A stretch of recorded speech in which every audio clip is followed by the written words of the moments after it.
Hello, all you weirdos. Jim here, and as you know, it's the second week of Summerween, and that's the week when everybody puts their shoes outside their front door with the hopes they'll be filled with sand and half-eaten tacos. It also means that DC is continuing their Night Terrors event, and I didn't like last week's Night Terrors First Blood much at all, but it surprised me that people who were planning on skipping the event read it and didn't hate it, which is cool because, believe it or not, I like when people enjoy comics.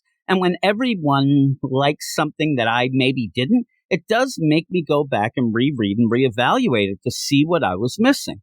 And so I did reread Night Terror's First Blood. And after thinking long and hard about it, I did end up realizing that everyone had lost their damn minds. That issue sucked. Don't get mad at me, though, because there is a silver lining here. With all of its problems, Night Terror's First Blood is still better than the issue we are about to talk about, so let's get into it right now. You are all weirdos. Weird science is the revolution. Weird science is the revolution. Night Terrors #1, written by Joshua Williamson with art by Giuseppe Camuncoli, Stefano Nessi, and Caspar Wijngaard. So what does Joshua Williamson give us for the first big numbered issue of this event that put the dawn of DC on a 2-month hiatus? Well, we get Deadman once again telling us his origin story, as if we're all a bunch of idiots who can't remember last week's First Blood issue. Oh, what's that? You say maybe Williamson is afraid some people didn't read that issue. Well, he probably should be, but he should also have faith in the few who did to not have to repeat this origin. And really, what does it matter, since I'm pretty sure after reading this issue that Joshua Williamson doesn't really know that much about Deadman anyway. When we then continue the scene that ended First Blood with Insomnia choking out Deadman in Batman's body, talking more trash than Larry Bird, but instead of dissing Bill Lambier, Insomnia is giving more recap from last week. All of this tells me that even though we just started this event, Williamson just does not have that much of an overall story to tell. But that's not all. A lot of the recap and info we do get in this issue actually lessens the overall story. I thought the idea of Insomnia searching for the Nightmare Stone in our hero's nightmares was a pretty cool, spooky setup. Not just for the main book, but really it's what sets up those tie-ins as well. But here, Insomnia slips in that it also could be in the waking world as well. Why would you do that? Then after Insomnia calls himself the King of Nightmares, Deadman jumps into his body, which really doesn't make any sense, and then reads the mind of Insomnia, which is really something that Deadman doesn't do. It's a hack move, and yet another forced way to progress this story forward. And I know a lot of people told me after First Blood that they didn't really know Deadman, and they were just going with the flow. But the problem here is that every time this happened in the Clunrad run, Deadman in that book was just completely written wrong and weird. And then everything perpetuates from that. And we're just getting powers being thrown in here only because Williamson needs those to progress the story. Not that he's picked a character that was good for the story and would actually work out.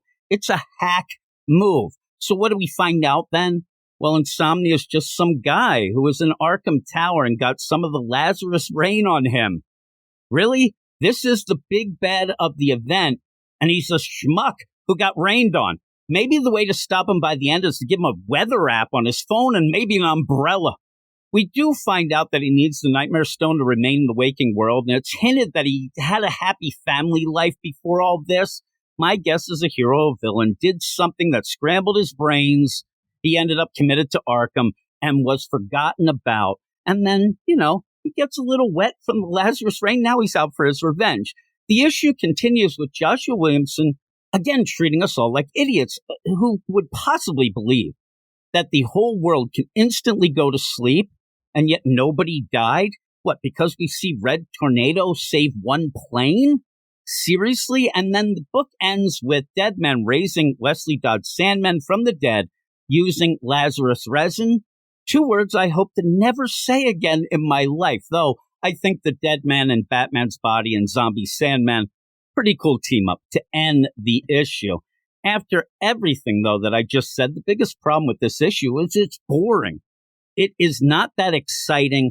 It felt like a checklist of things Williamson needed to tell, surrounded by recap and nonsense, and then more nonsense. Even with 3 artists, the book actually did look good, but there just isn't much here, which really sucks. I'm sure a bunch of people will disagree with me, and I would love to hear from them in the comments below, because I'm perplexed that this hardly a story became an event that became the reason that DC shut down most of their Dawn of DC books.